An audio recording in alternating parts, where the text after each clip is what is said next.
Hey y'all, thanks for coming back and checking out Sun Bear Specialty Coffee Roasters videos again today. It's been a while since I've been back with you guys, and so today I have a new video on the Razzo roaster. I hope you stick around and I hope you like it. Cool, what we're doing today, Ken has sent me a new updated version of the full chamber is what we're calling it from Razzo Roasting. I'm going to do a review of it today. It comes as a bundled package with the thermometer, and we're going to check out the readings and all of that stuff with it. Y'all stick around. Okay, so here we go. I've got my Razzo roasting box. Just came in the mail, and I'm anxious to check all this out today. Inside here we have a digital multimeter. This one, obviously you can get your own digital multimeter. You don't have to get it from Razzo Roasting. What they're hoping, I think, is to do this as a bundle package, which it just makes things so much easier, honestly, if you're just getting into this kind of stuff. So, in my opinion, just get it. You know, get the package and go ahead and do this, and don't have to worry about purchasing this stuff on your own. There you have it, guys. As you can see there's a port for the couplings. And I'm excited to check this thing out. It's got the instructions wrapped up in there, as he always does. So helpful and useful and has good information. So we had already talked about it. This one is a K-type digital thermometer. As you can see right here, comes in a little package. It's called Peak Meter, and you can find this on Amazon as well, but why not just go with an easy deal from Kent? He's already got so this has a coupler in there, so you'll have an extra, but he sends two with you, so that's a total of 3 couplers. So you're not going to run out of couplers for the purpose of doing this. All you got to do is add batteries to it, and you're going to be good to go. Yeah, so that's that. I'm going to go ahead and open this up where you can see what all is involved in the chamber itself. The full chamber is what we're calling it now. Inside you can see the port. I hope you can see that. And that is going to help out a ton. If you don't know, in the old days what I did with this is I would drop my thermometer down from the top to the bottom. It kind of works. It's not great. It's not great. So this is super helpful. You're not getting dead accurate results no matter where you put it on this thing, because the way the aerodynamics work inside this is tough. But if you get down here at the port, your best results are going to be there for sure. Pretty basic stuff. You're going to turn it on by selecting Celsius or Fahrenheit. We're going to go with Fahrenheit. You can see it's right now static temperature, which is in my house, which is 82 degrees. This is just a basic K-type port. You want to take the yellow port and plug it in to the top of the meter. And then this is basically live. So then from there, you would just insert this into the port, and we're ready to roast at that point. Through a little bit of what the instructions show. Maybe there's somebody out there that has this and you don't have the instructions. It says care and use for the 12-inch Razzo V5 roasting chamber. So that's what this is. Always use gloves, goes through some of that. Talks about glass roasting chambers can exceed 300 degrees Fahrenheit. Your hands will learn to handle a lot if you're a coffee roaster, I'll tell you that right now, but you still want to use gloves. Yeah, so never do that. Talks about cleaning purposes down here. And then on the second page, we have quick start roasting guide. So this is for if you've never roasted before. Some of us, when we've been roasting for a while, we've learned how to do things on our own, so you don't maybe need this, but this is great basic setup. Things that you'll need. A small kitchen food scale. A lot of people ask that all the time. I use this scale for literally everything. I can't imagine not having my Akaya scale, but that's what I use all the time, is my scale for everything. Coffee, any of my beans that I weigh, I'm always using a scale, so get a scale. Count up timer, yeah, that helps to know how long your roasts are going. Oven mitts to cover your hands. A canning funnel to drop the beans into the chamber. Yeah, this is helpful stuff. I think we have this pretty well set up. Let's take it out in the garage and give it a roast and see how all this goes for us. So a couple things that are interesting about the SR800 that a lot of people don't maybe know until you purchase it is that countdown wise, this thing does a reverse count, which is a little annoying. It starts with like a 9-minute count, and it goes down. So that's the opposite of how most people roast. If that bothers you, you can always use the timer function on your... So recommended weight for this is around 283 grams, which is 10 ounces. I'm going to do 200 grams for the sake of this video today of Costa Rican Razzo. Okay, so one of the things that you really need to do is preheat the roaster. So I'm going to turn it on. The settings will be, your first setting is fan, your second setting is power, and the third setting is timer. According to Kent's instructions here, it says set it to F9, P1, and then you want to change your minutes to 20.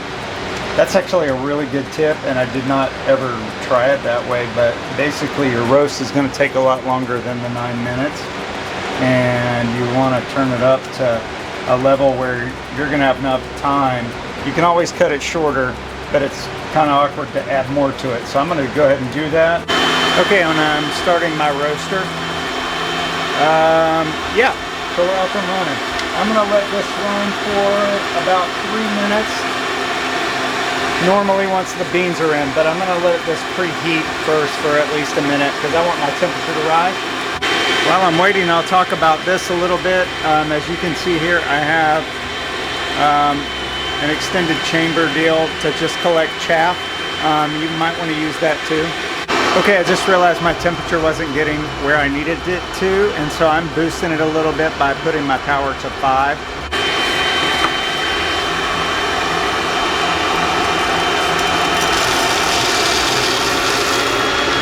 And you'll see the beans are in, and we're hopping already. I'm gonna put my chaff collector on top, and we're rolling. So the next goal is to wait for about 3 minutes with it at F9 and 2. I don't want my heat set up too high. F9 and P2 is where I'm going. It says P1 on the instructions, but I'm good with it here. We're off and rolling. I'm going to start a timer on my Kaya scale just where I can see how many minutes that we're rolling on here. From drop, time from drop, that's where I'm going from.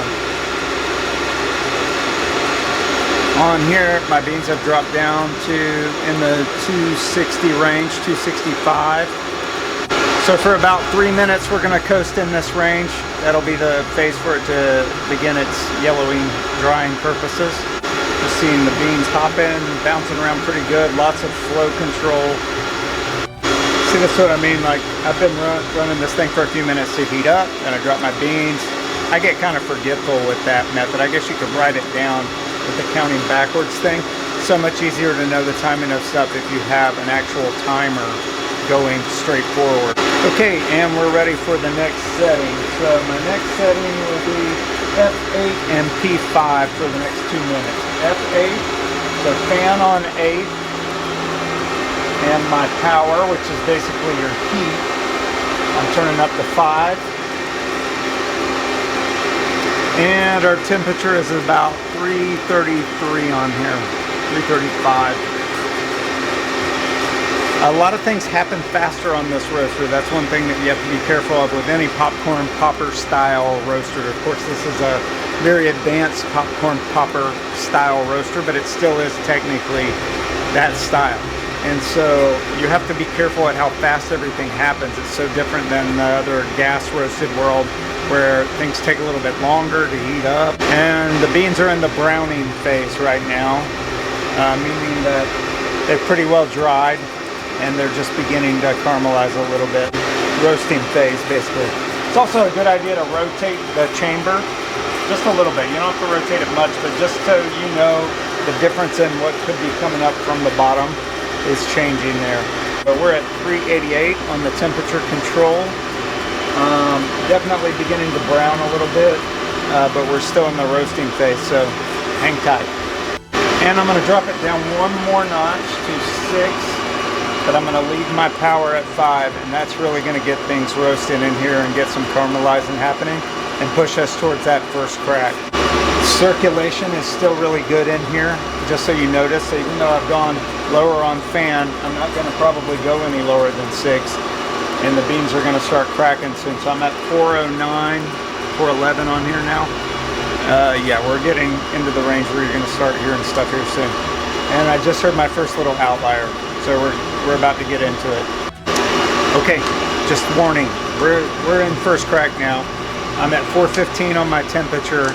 This is where I head into cool down mode. I know not everybody does, but I'm going into cool down mode because I like my beans. One, there's still some roasting that happens in that cool down phase, okay? I'm gonna let this go for about half a minute more, and then it's gonna pop into cool down mode. So I've turned my temperature, or I've turned my timer all the way down to 0.4. I'm at like almost 8 minutes on my actual timer, and I'm in first crack. I want to make sure that first crack happens, but I do want my beans to be light roasted.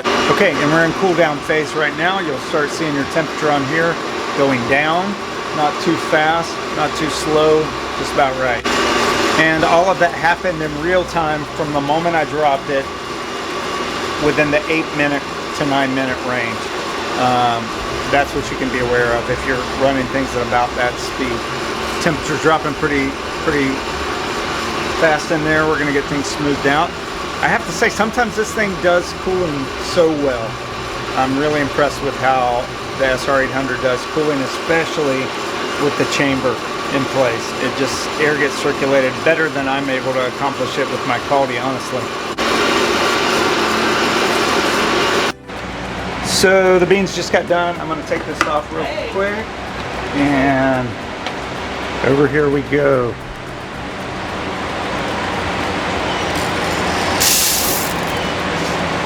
There we go. Looking good.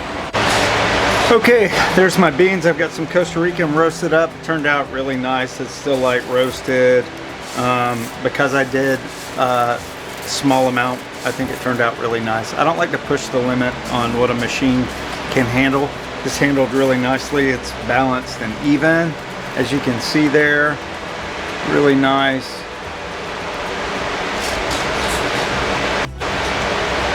The peak meter that comes with this bundle, I enjoyed it. It's very rugged feeling. It's got a good feel to it. Full extension tube goes. Fantastic. It's still beautiful design. It cleans up really well. It's still got the same awesome wooden handle on it. Same steampunk kind of design with the beveled glass. It's beautiful. It works good. It does a good job of getting beans rotated around inside, and it does a good job of providing you with kind of a quality roast. For a small budget and a small micro roaster concept, yeah, you'd be good to go with one of these things. That's going to do it for us today. Thank you. Hit me up, like and subscribe. If you have any questions or comments, leave them down below.